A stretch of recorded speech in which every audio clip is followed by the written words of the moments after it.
I'd like to order lunch for the next 10 years. Is that possible? On the brink of closing, my family's diner was in a tough spot. The one who placed the order was a woman as beautiful as a model. Faced with this unexpected order, both my parents and I were stunned. Then, the woman who ordered started chuckling at the sight of us.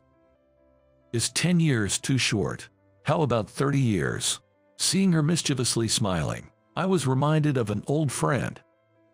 My name is Michael. This year, I'll turn 29. Currently, I work at my family's diner, run by my dad, mom, and me, a family of 3. We're not rich, but we're happy. Our diner is a local eatery, frequented occasionally by my high school classmates. I grew up in this neighborhood. I attended a local public high school. I wasn't particularly bright, but I spent 3 fulfilling years having fun with my classmates.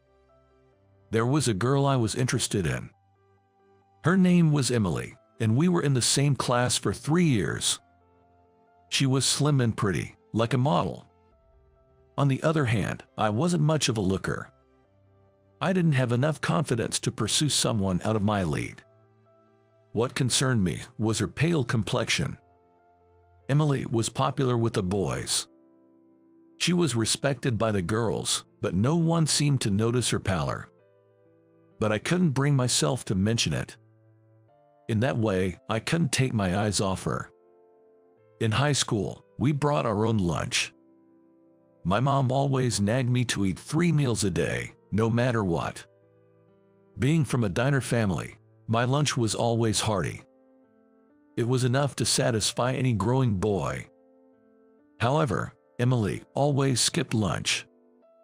One day, I asked one of her close friends about it. Why doesn't Emily eat her lunch? I somehow felt uneasy asking her directly.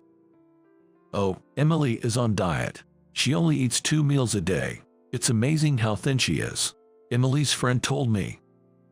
Why do girls want to be so thin? I couldn't understand. Well, I guess that's just how it is. I was concerned, but that's where I left it. Then, one day something happened. Emily's friend was absent. The friend I usually eat lunch with was called away for a club activity. Emily, as usual, was studying alone during lunchtime while others were spreading out their lunch. Emily, is it okay if I sit here? Curious, I took the seat in front of her. The class was noisy, and no one paid any mind to us. Oh, yeah. Emily replied. Aren't you eating lunch? I heard you were on diet. As I said that, I opened my own lunch. Yes, that's right. But take care not to ruin your health. Everyone says you're slim and praises you, but you look pale. When I said that, Emily stopped what she was doing. Her smile from earlier was gone. Her face was tense, and I froze, wondering if I had said something wrong. No, but I do think you're beautiful. What I meant wasn't that you're unattractive or anything. Sorry, that was a poor choice of words. I really didn't mean any harm. Being on diet is important too. I apologized to her. I realized I had been rude to her. After hearing that, Emily's expression softened a bit. No, it's okay. You were just worried, right? At her smile, I hesitated and then took out sandwiches wrapped in plastic that I had brought separately from my lunch. Yeah, I'm worried. So, this is me being meddlesome. Throw it away if it's a bother. I placed the sandwiches on Emily's desk. No, but really, don't throw it away. It's really good. Try it. I said that and started eating my lunch. Did you know my family runs a diner? A diner? Yeah, the Harrison's Diner, near the station.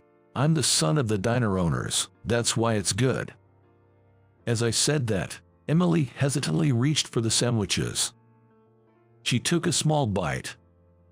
For some reason, I felt relieved watching her. As I continued eating my lunch, I heard a sniffle. Emily. When I asked, Emily, with tears in her eyes, muttered, "It's delicious." My heart tightened. I had a feeling that something was up. "If it's okay with you, I can be someone to talk to. There must be things you can tell your friends, right?" At my words, Emily started to speak little by little. "I have a younger brother and sister. They're still little." I listened quietly to her story. "But my father passed away 3 years ago, and now my mom is supporting us all by herself. So, I do the housework and take care of my siblings. Even dropping them off and picking them up from daycare. I also cook the meals." Emily carefully took small bites of the sandwiches I gave her. Tears fell onto the sandwiches. "So, we don't have much money. I can't work because I have to take care of my brother and sister. But even in such a situation, my mom let me continue my studies, so I feel like I have to endure everything." Wiping her tears, Emily said that with a smile. "My dinner is usually leftovers from my brother and sister, and I hardly have time for breakfast, but I have to keep going." After listening quietly, I spoke up. "Come and eat at our place. Bring your brother and sister too." "Thank you, but I can't afford it, and just your thought is enough." Emily, envied by everyone. Thinking she was on diet, what was she really feeling? I had no idea about her situation and carelessly commented on her pale complexion. I never imagined she had such circumstances. I never thought about the happiness of being able to have 3 meals a day. So maybe you're saying that I look pale wasn't completely wrong, but it's for reasons like that, so don't worry about it. Thanks for worrying about me. You're the only one who noticed, Michael. It surprised me." Emily said, smiling. I couldn't smile. "Don't worry about it, that's impossible, of course." After hearing about her situation, I racked my brain, though not the brightest, wondering what I could do. But there's not much someone like me can actually do. So, I simply thought of helping her. "Emily, here you go." The next day, when lunchtime came, I approached Emily and placed a sandwich on her desk. As expected, Emily looked surprised. "Michael, didn't I say Emily doesn't eat lunch?" one of Emily's friends asked me. "Yeah, but I want to give it, so it's okay." Emily stared at the sandwich on the desk. "It's from Harrison's Diner, their special club sandwich. Be grateful and eat, Emily. You're a bit too thin." Then, saying that, I returned to my seat. Is it okay? Was it unnatural? Emily talked with her friend for a bit and then said to me, "Thank you," I eat it gratefully. She smiled brightly, and I felt a deep relief. Since then, I continued to give Emily a sandwich every day. Soon, everyone in the class knew about it. "Hey, Michael, you like Emily, don't you?" One day, one of my classmates said that to me. It was when I was giving a sandwich to Emily. "What? No." Emily, concerned about me, tried to refute it. She probably understood why I was giving her the sandwiches. But I didn't want her circumstances to be known. Is it a problem? The whole class buzzed at my words. "You're silly, right? If you're trying to impress Emily, there are better things than carbs every day. If you really liked her, you wouldn't do that." The classmate mocked and ridiculed me. But I retorted, "I'm the son of the Harrison Diner. I'm just giving her the sandwiches I think are most valuable." At that, the classmate tried to mock me again, but Emily's friend countered with a solid argument. "It's none of your business, right?" Thanks to that, no one else said anything to me. Emily kept saying, "I feel guilty, and that's enough." But I said, "If you don't eat it, just throw it away," and continued giving her sandwiches until graduation. I thought doing anything more would surely burden Emily, so that was all I felt I could do. Until graduation, no one discovered Emily's family situation. I sometimes worried that my actions were a nuisance, but on graduation day, her words to me, I will never forget your kindness, meant everything. Afterward, I went to culinary school. I got my chef's license and started my journey as a cook, aiming to protect our precious family diner, Harrison Diner. After graduating, I got a job at a traditional American restaurant. There, I learned the basics of American cuisine. I could have joined a family business right away, but my dad was still active. Mom was also working hard alongside Dad. It didn't seem like there was a role for me yet, and Dad's words, "Don't waste the chance to learn," allowed me to acquire skills I wouldn't have learned at home. After working at the restaurant for about 5 years, I returned home. At first, there were clashes with Dad over the differences between the traditional restaurant and our diner. I complained about how the stock was made or got scolded for changing the seasoning on my own. But fundamentally, whether it was the restaurant or our family diner, Dad, Mom, and I were the same. We all just wanted our customers to enjoy delicious food, that's all. This isn't a fancy restaurant. Customers come here for good food, not just fancy stock. I know your stock is tasty, but if it increases costs, we have to change our prices. We have our own way of doing things. Don't compare us to others. That's not why I told you to learn, Dad said. These words made me reflect deeply. Without realizing it, I had been comparing our diner to the restaurant. I was trying to change what was good about our place. Sorry, I was wrong, I apologized. Dad silently accepted my apology. Seeing this, Mom just quietly smiled, looking pleased. From then on, I saw Dad as my master and learned cooking from him.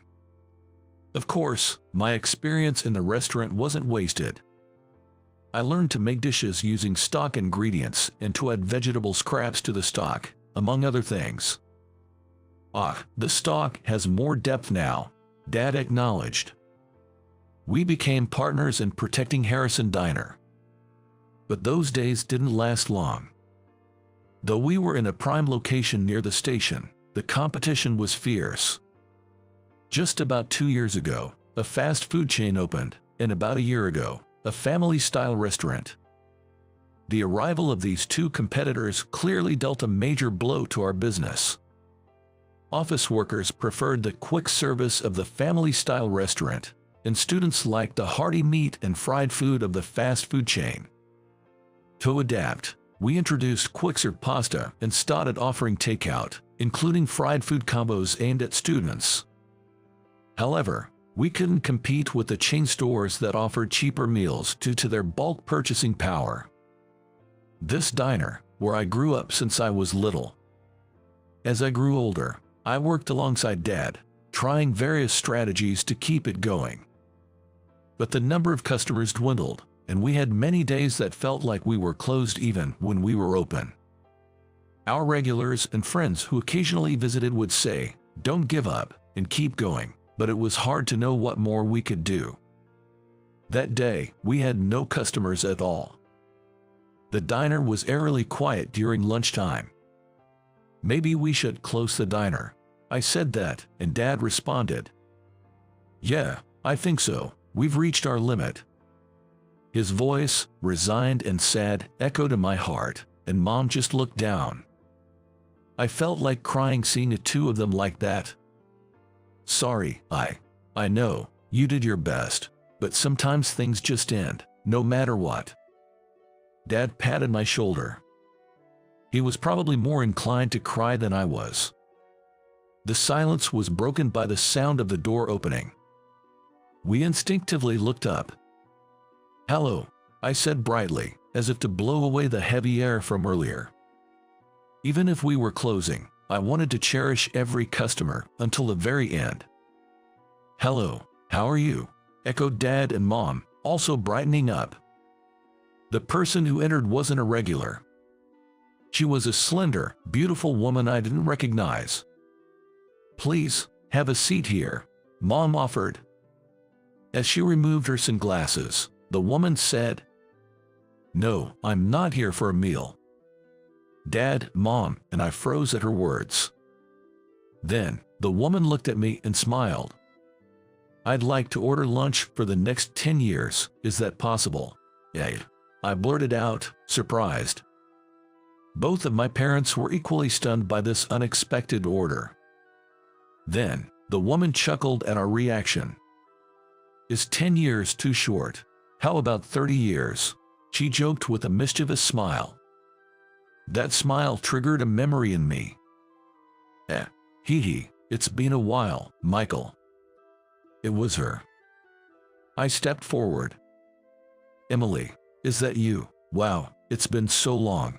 Yes, the beautiful woman was Emily. The same classmate I used to give sandwiches to in high school. The unexpected reunion filled me with joy. Mom, make some coffee. Come on, have a seat, I urged, but Emily laughed. I'm not here for a meal. I wanted to order some lunch. I tilted my head in confusion.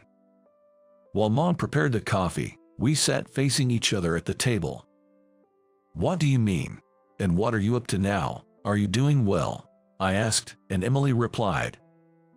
You didn't know. I'm kind of a celebrity now. A celebrity. Emily began her story. About her life after graduating from high school. Apparently, she was introduced to a cooking class by a senior at the company where she worked as an office clerk. The class focused on nutritious and budget-friendly cooking. Being new, the class offered her a spot as a monitor. Concerned about her own pale complexion, which I had pointed out, and now constantly worrying about her siblings' health, Emily was drawn to the class's focus on nutritious and budget-friendly cooking. Emily began arranging the recipes she learned in her cooking class and sharing them on social media. Of course, she knew there were people who couldn't afford to attend cooking classes.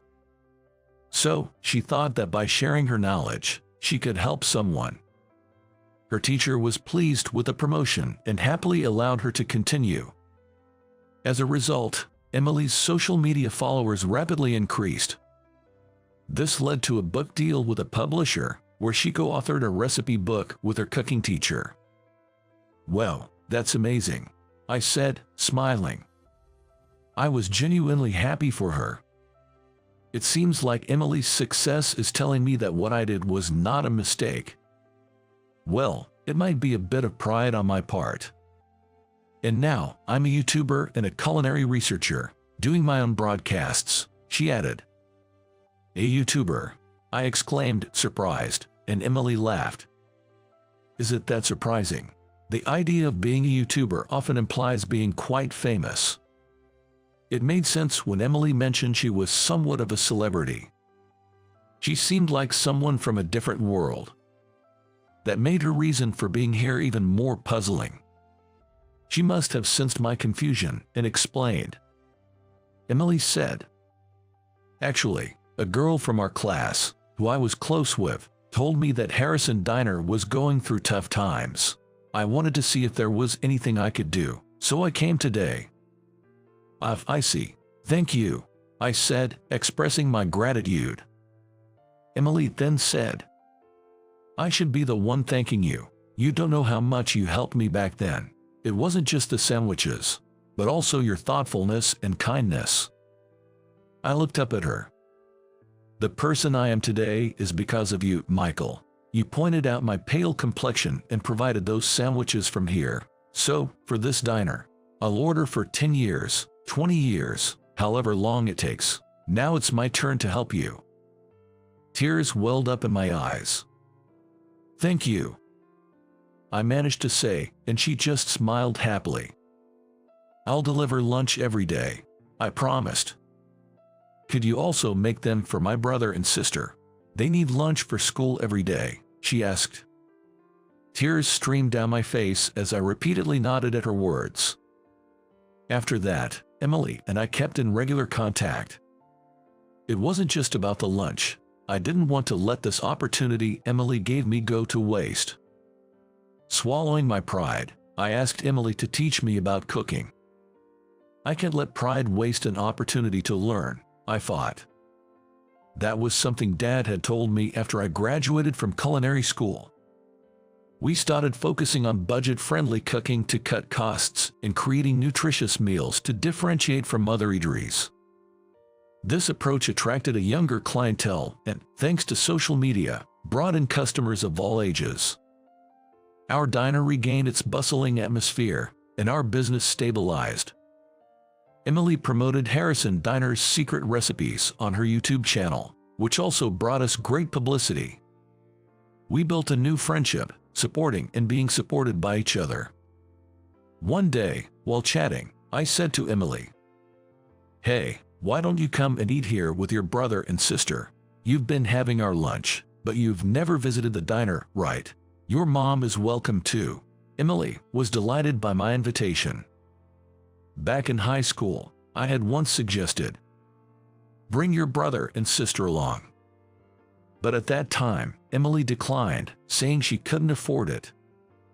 Of course, I never intended to charge her then or now. I just wanted to make her happy.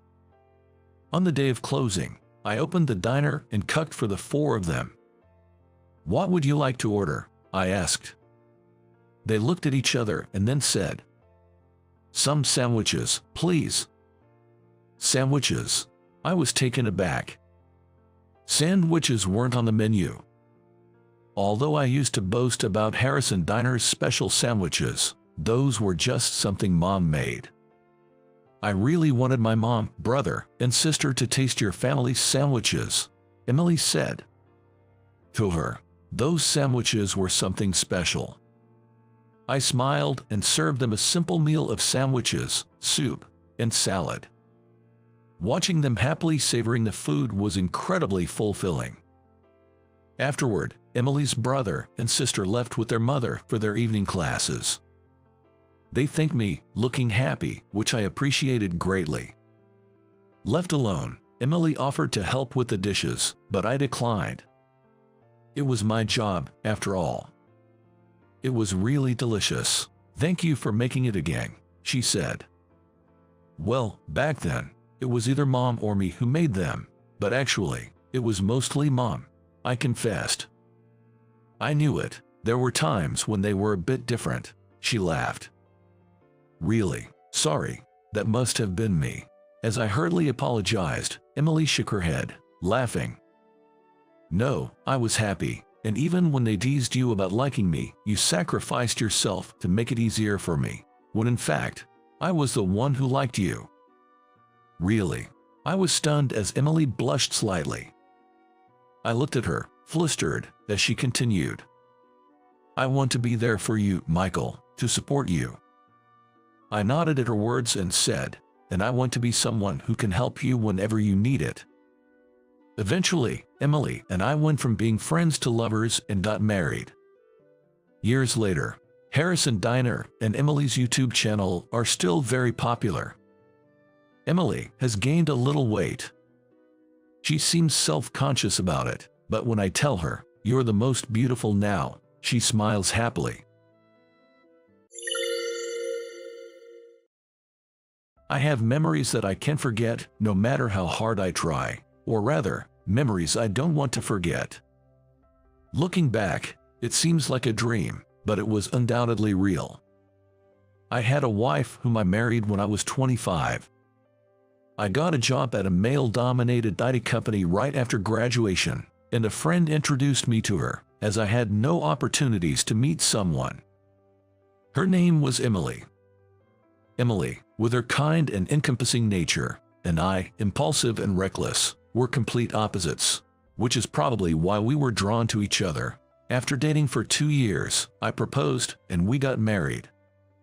Emily worked at a pet store with a shifting schedule, which didn't align well with my weekends off, but we managed to share household chores and initially got along well. However, after about 3 years, our relationship gradually deteriorated. As I progressed into my late 20s and gained more experience, I was increasingly entrusted with more responsible tasks at work.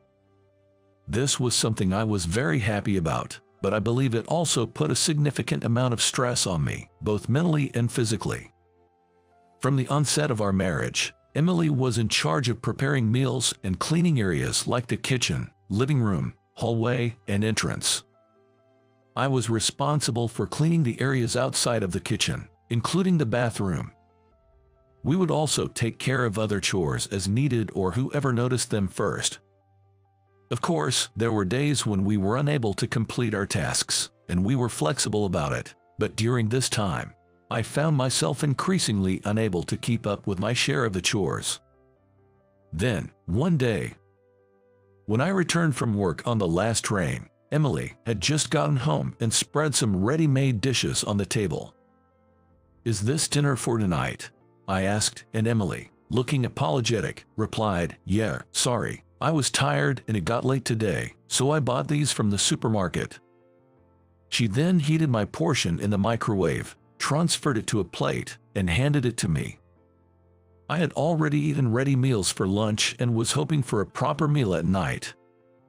Lost in these thoughts, I wasn't paying attention to what Emily was saying. Then I interrupted her. "Could you run the bath?" Emily looked surprised and momentarily frozen. It was my task to run the bath, so her reaction was understandable. That's what I thought at the time. "I'm tired from working consecutive days. Could you do it for me?" Upon hearing this, Emily said okay and went to run the bath.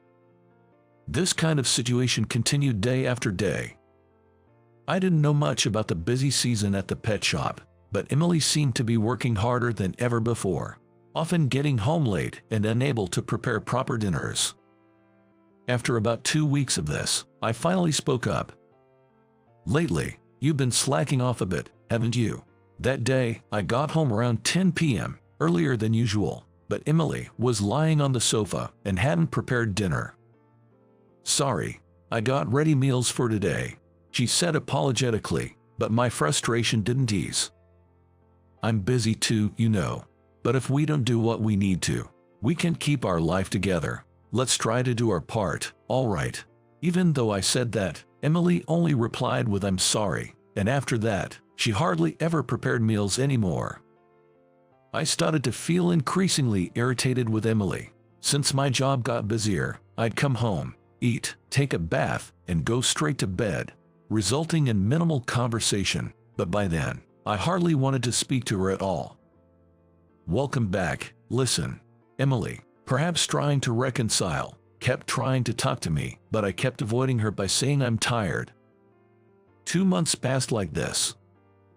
It was ridiculous, living together as a couple yet avoiding each other. Looking back, I realized that maybe I was venting my work stress on Emily. That's why I felt I deserved the punishment that came. On a rainy day in summer, when I got home around 11 p.m., Emily was nowhere to be found. I wondered if she hadn't returned from work yet. With that thought, I didn't bother to look for Emily and simply collapsed into bed to sleep. It wasn't until the next morning that I noticed something was off. It was when the sunlight lit up the room. The room seemed unusually tidy. Curious, I opened the closet and found that all of Emily's clothes were gone. Checking other drawers, I saw that her makeup and other personal items were also completely removed. I went to the living room to check for a note, but there was nothing. Had she left because she was fed up with our constant arguing? Thinking this, I called Emily's cell phone. However, all I heard was a cold, automated voice saying, "This phone number is currently not in use." And just like that, my wife, Emily, had suddenly disappeared. I deeply regretted my recent behavior. Since I too had occasionally shirked my share of the chores due to being busy, I should have been understanding and said, "It happens to the best of us." I should have embraced Emily's attempts at reconciliation instead of pushing her away. I should have faced our issues together. It's true, you often only realize these things once you've lost them. But still, I thought, maybe she's just angry and will come back someday. When she does, I'll apologize properly. I was still naive at that point. A month passed since Emily disappeared.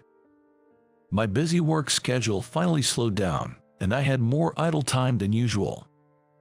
This situation led to me spending more time than ever thinking about Emily, and I was haunted by the anxiety that she might not return. Then, in my mailbox, I found an envelope without a name on it. Since there was no stamp, it was clear that it had been delivered directly.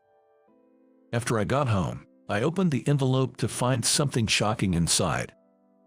A divorce petition.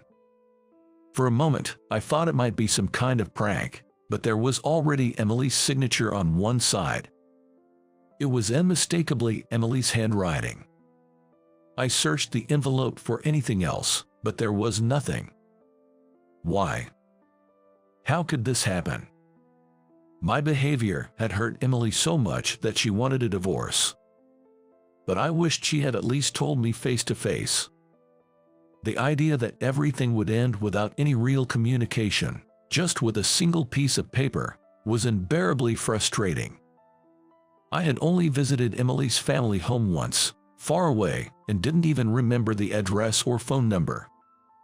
Seeing how the letter was delivered directly, without any chance of tracking through a postmark, it was clear that Emily didn't want to see me. The thought that I had driven away someone I once loved so deeply was incredibly painful. But there was no way to persuade her anymore. For months, I couldn't bring myself to sign the divorce papers, but when Emily didn't return even on our 5th wedding anniversary, I finally accepted her decision. I signed and submitted the divorce petition. I never thought that I would be back at this place where we had once happily submitted our marriage registration, only 5 years later. Tears naturally fell from my eyes. 3 years have passed since then. I still hadn't been able to give up on seeing Emily again, and have told mutual friends to let me know if they hear anything about her. I even visited her hometown in Nebraska, but still couldn't find where she was. During this time, I heard from a friend living in California that they had seen Emily. I thought she might not want to see my face anymore. I thought about it, but I knew I couldn't move on without seeing her and hearing her true feelings. And I desperately wanted the chance to apologize. If I became a burden, I decided I would leave immediately. With that in mind, I headed to California. Of course, it wasn't easy to find someone in a crowded city like California. I spent a whole day wandering around the station where my friend's friend had seen her. It feels like I'm stalking her. Just as I was coming to my senses, wondering if I should go back, feeling disheartened, a familiar face passed by right in front of me. She didn't seem to notice me, but it was definitely Emily. There was no mistaking it. Seeing Emily for the first time in 3 years, I almost broke down in tears, but I restrained myself, given the crowd. Emily seemed to be looking around for someone, and then her face lit up with joy. She found her mother and a little boy who ran up to her, exclaiming, "Mommy." The boy, hugging Emily, said cheerfully, "Grandma bought me a toy." "That's great. Did you say thank you?" Emily asked the boy with a gentle, maternal smile I hadn't seen before, lifting him up in her arms. Emily. Had she remarried? All this time, I had clung to the selfish hope of meeting her again, apologizing, and perhaps starting over. I had never imagined that Emily could have remarried and started a new life. Realizing this, I knew there was no point in meeting her. Why disturb her happiness by bringing up painful memories? There was no place for me in her life anymore. I remembered living with Emily but couldn't recall the last time I saw her smile like that. If she looked so happy now, I had to be glad for her. But part of me wished I had been the one to make her smile like that. No matter how much I regretted my past mistakes, I couldn't turn back time. As tears threatened to spill, I turned away from Emily and her family, heading toward the station restroom. That's when. "May I have a moment with you?" When I was called from behind and turned around, there stood Emily's mother. There was no sign of Emily or the little boy next to her, leaving me with a mix of relief and disappointment. "You are Nate, right?" she asked, recognizing me. "It's been a while," I replied. Emily's mother suggested we talk at a nearby cafe. As soon as we sat down, she apologized. "I'm sorry for what my daughter did 3 years ago." "No, I'm the one who should apologize for making Emily suffer," I said. I had so many questions. Why did Emily leave without a word? How is she living now? Was that boy really her child? But it felt intrusive to ask. Then Emily's mother asked, "Why are you here today?" But I couldn't immediately answer her question. I was worried that it might seem strange, even creepy, that I had come all the way to California to seek out Emily after we had separated 3 years ago. Yet, if I really wanted to see Emily, should I be honest about it? Once again, I found myself in a dilemma. Then, Emily's mother gently asked, "Did you come to see Emily?"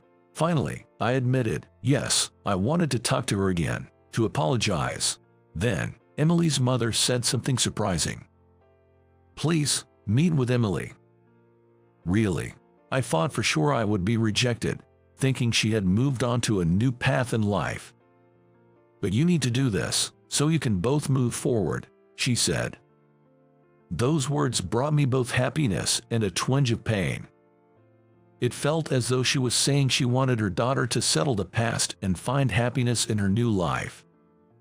Eventually, Emily's mother said she would talk to Emily, and we arranged to meet at this cafe the next day at 2 p.m. I was happy to see Emily, whom I had longed to meet, but the thought that this might be the last time made me feel somewhat sad. The next day, as I waited at the promised place, Emily arrived. "It's been a while," she said, sitting down without looking at me. Maybe she really didn't want to see me. I knew that much since the moment she initiated the divorce. Determined not to have regrets, I decided to express my feelings. "Thank you for coming today. Since the divorce, no, since you left, I've been full of regret. I was so wrapped up in my own pain. I never tried to understand your feelings. I think that only made things harder for you. I'm truly, truly sorry. I've wanted to apologize for so long." I apologized to her. "Wait, look at me. I'm the one who should apologize for leaving silently. I didn't have the courage to confront the situation." Emily then shared her feelings from that time. We both became busy with work, and I knew we were drifting apart. I was probably just as self-absorbed. I had expected Emily to be more angry, so her calm demeanor surprised me. But that meant this was all in the past for her. In Emily's mind, it was a closed chapter. I realized that I was the only one who saw great significance in this reunion. As I thought this, back then, I was feeling unwell. This was news to me. I mentioned it a few times, but you seemed so busy. You probably don't remember. True to her words, I didn't recall at all. So, I couldn't prepare meals properly, and I just felt so down, thinking you were fed up with me. Hearing this, I remembered how Emily often lay down, unable to cook meals every day. "I'm sorry for not noticing. Are you okay now? Was it an illness?" Caught up in my own work stress, I hadn't even noticed Emily's health issues. I was the worst husband. That's why she divorced me. It wasn't an illness. I was pregnant. It took a while for my brain to process her words. What? That was all I could muster, sounding foolishly surprised. "It was your child," Emily said, tears welling up in her eyes. Really? Still shocked, I watched as Emily, tearfully, continued her story. "When I felt something was wrong, I went to the hospital and found out I was pregnant. I was so happy. I thought maybe this could bring us back to how we used to be, that this child could be the angel to reconnect us. I wanted to tell you as soon as possible and tried many times, but we never seemed to have a moment to talk properly. It felt like all the puzzle pieces were falling into place." Emily's ill health and her attempts to talk to me were all because she was pregnant with my child. Then I started feeling very alone.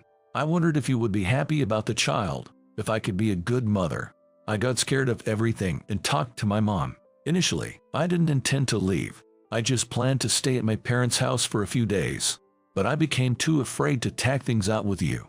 I ran away. I'm so sorry for keeping silent about something so important all this time." Emily apologized again. "And the child?" I asked nervously. "It's a boy. He's 3 now and growing up healthy," she replied.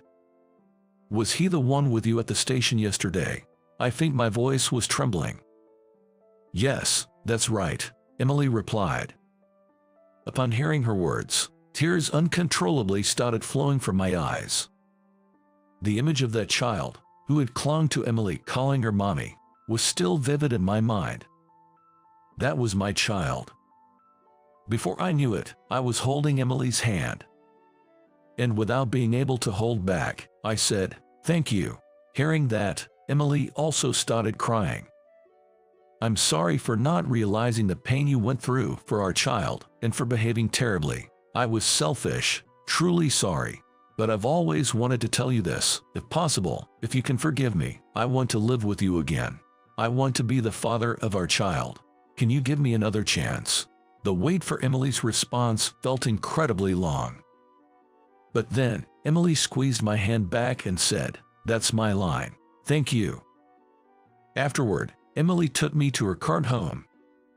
Our son, Isaac, didn't act shy at all despite meeting me for the first time. "Dad, did you come from far away?" he asked, hugging me happily. Apparently, Emily had explained to Isaac, who had started to question why he didn't have a father like other families at kindergarten, that Dad is away on a long trip. Isaac even said, "Mom told me, Dad is kind and funny." Knowing that Emily and Isaac had kept my presence alive in their lives made me incredibly happy. Later, I returned to the headquarters and arranged to transfer to the California branch starting next spring. Until then, I would visit them by plane on weekends, but considering the 3 years we missed, it felt like a short wait. Soon, I believe, living a life with Emily and Isaac will feel normal again. But I will never forget that such an ordinary life is not something to take for granted. Having once fallen apart, I believe we are now bound by a stronger bond, and I start walking with my family again.